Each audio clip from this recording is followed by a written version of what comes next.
Today we are going to discuss the techniques or the methods to solve the numerical problems by using the formula price elasticity of demand. So in the previous video we have already discussed how to derive the formula price elasticity of demand, and we came to the conclusion that is del Q by del P into P by Q. Now I want to add one more thing. In some of the books, even in your book, at last some description is given there, and in that description this EP value is represented by a minus sign, that is minus del Q by del P into P by Q. So what is the meaning of this negative sign? What it indicates? So I will request you not to get confused with this negative sign. Negative sign here indicates the inverse relationship between the price and quantity demand of a commodity. According to law of demand, we know that when price of a commodity increases, quantity demand decreases, and when price decreases,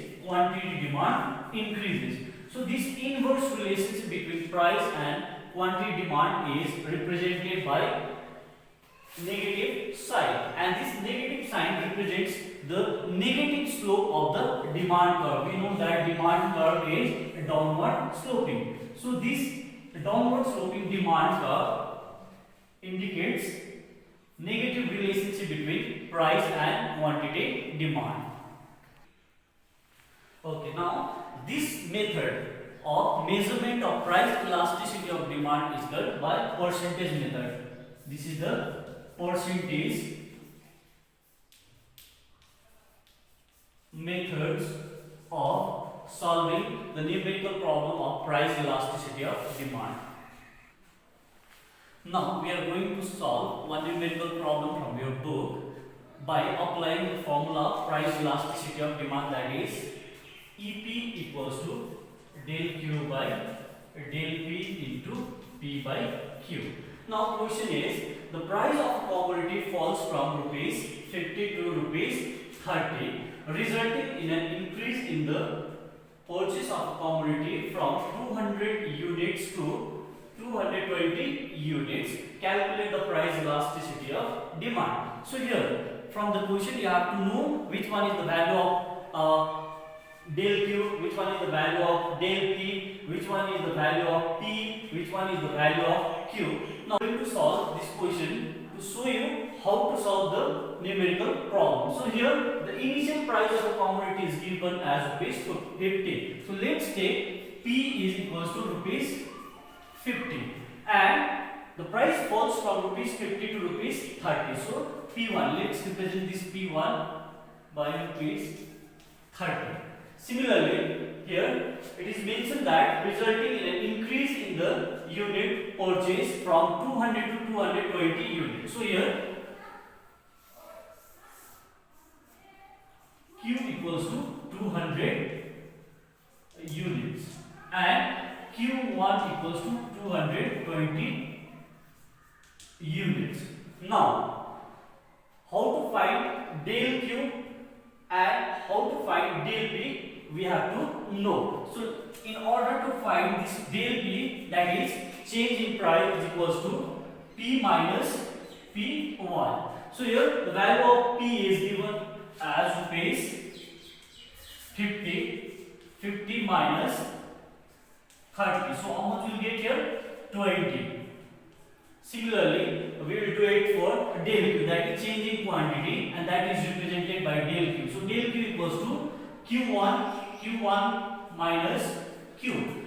So value of Q1 is given here 220 minus 200. So we will get 20 units. So in order to find this del P, we have to do P minus P1. And in order to find del Q, we have to do Q1 minus Q. Now, you may get confused with this technique. Why sir is doing sometimes Q1 minus Q, and why is doing sometimes P minus P1. So one thing is that price and quantity cannot be negative. So we have to take the bigger number first. We have to deduct the smaller value from the bigger value. So that finally we will get del P and del Q positive number. Okay, now from this given question we have already got the value of del P that is 20 and del Q that is also given 20. Now we are going to apply this formula EP equals to del Q by del P into P by Q. So EP equals to del Q. So what is the value of del Q here? Del Q is equals to 20 units. So we will write here 20, and in place of del P how much we have? Here we have 20. So write it. In place of del P we have 20 into initial price is given rupees 50. So here it will be 50. In place of P we have to write 50, and in place of Q that is initial quantity. So initial quantity is given 200 units. So in place of Q we will write 200. Now we can cancel it. 20 ones are 20, 0, 0, 5 ones are 5, 5 fours are 20. We will get 1 by 4 that is equals to 0.25. So here EP equals to 0.25. So this is the way to calculate the numerical problems by applying the formula price elasticity of demand.